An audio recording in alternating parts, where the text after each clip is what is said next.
What's up, guys, and welcome to another Movie Emporium's TV review of the Amazon series Undone. The series is created by Raphael, Bob-Waksberg, and Kate Purdy, who are known as the creators of Bojack Horseman. And all 8 episodes are directed by Hisko Hulsing. The cast includes Rosa Salazar, Constance Marie, Siddharth Dhananjay, Bob Odenkirk, Angelique Cabral, David Diggs, Jeanne Tripplehorn, John Corbett, and Sheila Van. It was a couple months ago that I first watched the trailer to this series. I knew nothing about it. I knew that the creators of Bojack Horseman had done any other series. I had heard it was going to be rotoscoped, but it was something that I never, like most TV shows, you really don't learn about them until like they put out the first trailer, which is usually like a month before. And so when I watched the trailer, I was like extremely shocked by what I was watching, because if you know what rotoscoping is, it's the art of taking a live action film, movie, or TV series and kind of painting it or drawing over it so it gives an animated feel, but it also feels live action the same. So it's like a mixture of the two, and it has a weird motion to it. The characters aren't exactly animated, but they aren't exactly live action. They feel kind of weird in the way they move, and just everything feels like a pastel world. And it's really cool to watch. It's really interesting to watch. You know, if you ever seen Waking Life or Scanner Darkly, you know what I'm talking about and how interesting and creative this motion of filmography can be. And so when I heard they were doing a whole series of it, I'm like, that's cool. And then I saw the trailer, like I said, and it deals with time travel and space and, going to worlds beyond, and it looked crazy. It looked like a cool series. It had Rosa Salazar, who was from Alita Battle Angel, in it, which was really cool, and Bob Odenkirk, who plays the father of Rosa Salazar's characters in this. And it's just like, sure, sign me up. I was excited. I had to wait, of course, a month or two for it to come out, but it's finally out, and I finally got to see it. And you know what? It lives up to its potential. It doesn't wholly work all the time because there are some meandering plots. It goes into some weird places that don't make a lot of sense.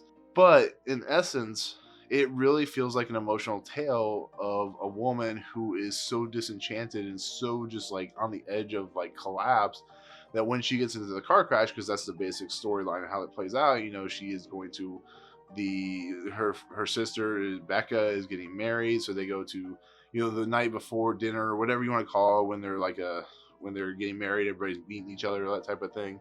And she gets in a car accident. She wakes up and she sees her father, and her father is explaining that she needs to learn the mechanics of time travel and manipulating worlds and doing all these kind of crazy things to set in motion to try and save him and bring him back to life. And that's a cool enough idea in itself, because using the rotoscope animation feature, it gives you the ability to do really cool creative things.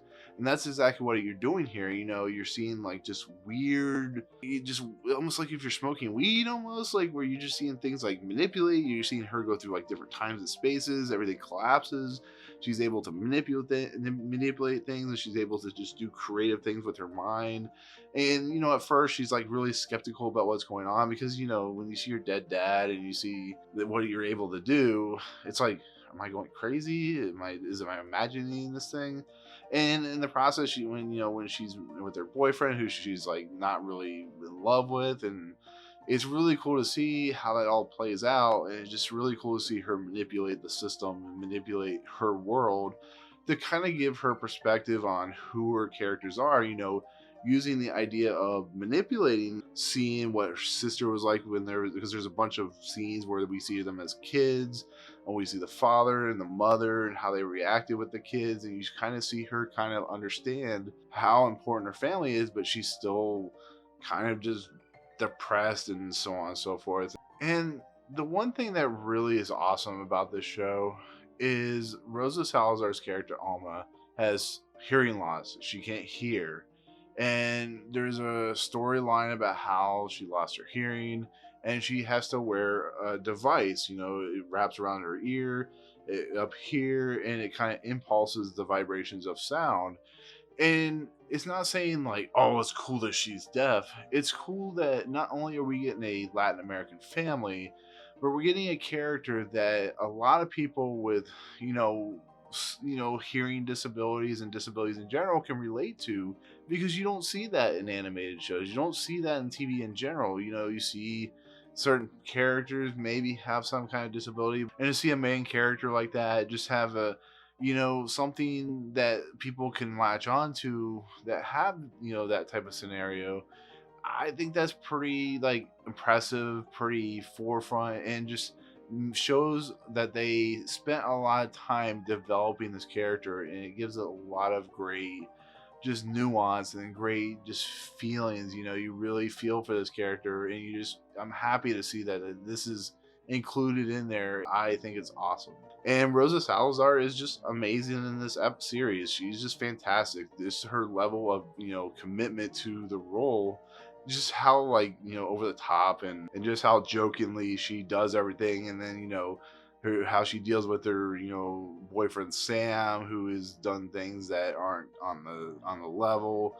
And then she's dealing with her dead father, who's played by the brilliant Bill Odenkirk, he's a guy that just like knows how to command a performance, and the fact that he's teaching her how to do these things kind of gives Rosa Salazar's character some almost like closure, but almost like a way to expand upon the stuff she never had growing up after her father was killed. And just to see how that plays out, to see how her relationships with her family plays out, to see how her relationships with her brother-in-law and boyfriend, it's just a really interesting series. And I give a lot of credit where credit's due, because I hear Bojack Horseman is very similar in a lot of ways, where it takes very serious subject matter and instills some humor into it, but it does it in creative ways. Because if you watch that show as well, it's a very creative in how it's told, how it's animated. It uses animals and a human sense to convey the idea of a character who's lost his way in the Hollywood.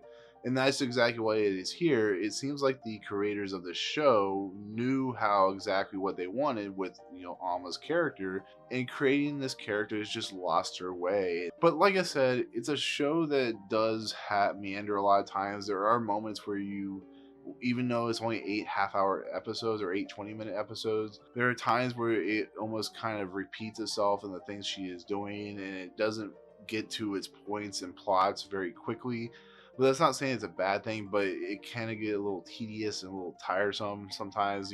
Her actions and reactions, everything can get a little goofy, and then there's some subject matter with her and kids and how she's reacting to that. Daveed Diggs plays the administrator to this school that she is working for, and he's actually really good in the series. He's a good friend to her, but he knows that if she has problems and how it's affecting her and the kids, you can understand why it plays out like it does. But like I said, the visuals are mind-blowing. This is stuff you can see in like 3D. It'd be really cool to watch. It'd be really cool to see them take this material and do different things with it. Not only doing a family drama, but you could do like a space comedy or an action adventure movie or so on and so forth. I would like to see what these creators can really do with stuff like this, because they have a mind's eye that's impeccable. And like I said, the mother, who's played by Constance Marie, and the sister, who's played by Angelique Cabral, they're fantastic, and you can really convey the sense that they're really just, they don't know what to do. And talking to a priest or talking to a doctor, it's something that really shows the faith and understanding, because this also deals with the Latin American family, which is really interesting, because Bob Odenkirk's not Latin American, so it kind of conveys the culture, because you see a lot of cultural aspects of the Latin American society, different ways that they react to things, how they work as a family. It's nice to see the diversity of not just white people all around. It's nice to see a Latino family or a Latin American family kind of in the center of this drama that's being played out. But like I said, this is a star-making performance from Rosa Salazar. She's fantastic, and everybody's fantastic. It's worth watching. It might not be for everyone. That's fine. It is the way it is, but it's something that if you want creativity, if you want uniqueness, if you want just mind-blowing visuals, if you want just great storytelling, watch the first season of Undone. I think you'll really enjoy it. And it leaves you on a cliffhanger, of course, and it makes me wonder what's going to happen. And I'm excited. It's too bad that because they release them all at the same time, that we're gonna have to wait probably next year to see how this continues. But for a first season, for a series that I was excited for, and you're always skeptical going in, I 100% recommend it for anybody who's curious. So, but that's my take on Undone, the first season. Highly recommended. It's on Amazon Prime right now, so definitely check it out. But anyways, that'll do it. If you have seen the series, or whenever you eventually see this series, if you do, comment below what your favorite moment is, who your favorite character is. What do you like? What do you not like about it? I'd be interested to know. But otherwise, hit the subscribe button, join Movie Emporium, hit the notification bell at the top to find out what's coming next. And as always, comment below on any video that you watch. But otherwise, that'll do it. We'll see you guys on the next video. Peace out. What's up, guys? Thank you so much for checking out Movie Emporium. I really appreciate it. If you want to, go ahead and hit the subscribe button. Hit the notification button and the bell at the top. Find out what's coming next for Movie Emporium. Also, check out these 2 videos. They're amazing. I think they're awesome. I think you'll enjoy them too. But otherwise, thank you so much for watching, guys. We'll see you next time.